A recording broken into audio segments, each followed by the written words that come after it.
Salam semua. Kita bertemu lagi dalam reaction drama seri Keluarga Itu episod ke-28. So jom kita tonton.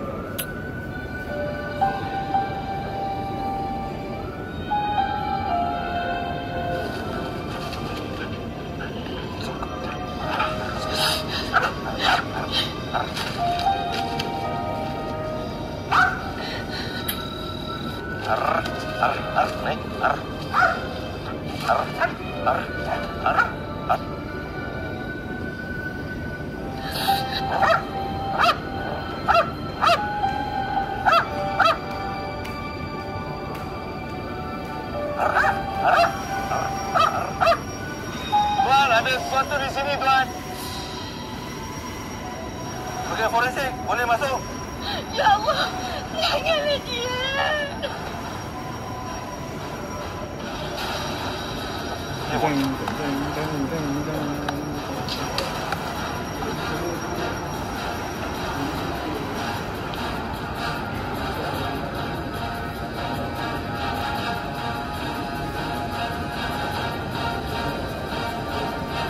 Nampak tangan ke?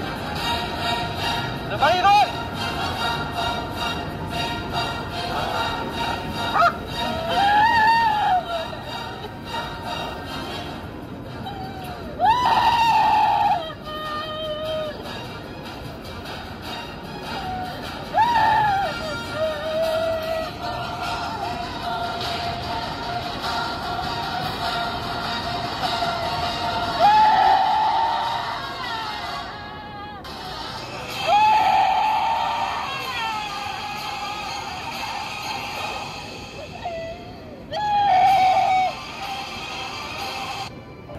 Okey, tu dia.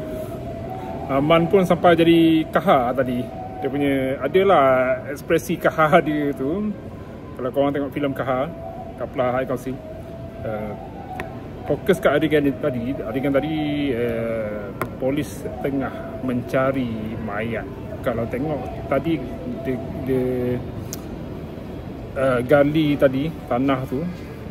So macam macam mayat lah yang baru ditanam, sebab apa, kulit tu dia masih lagi kulit manusia, belum pucat ke, belum ada sifat macam dia rosak ke apa ke, maksudnya baru lagi ditanam. So apa yang saya faham daripada adegan ni, polis cari mayat seorang bayi.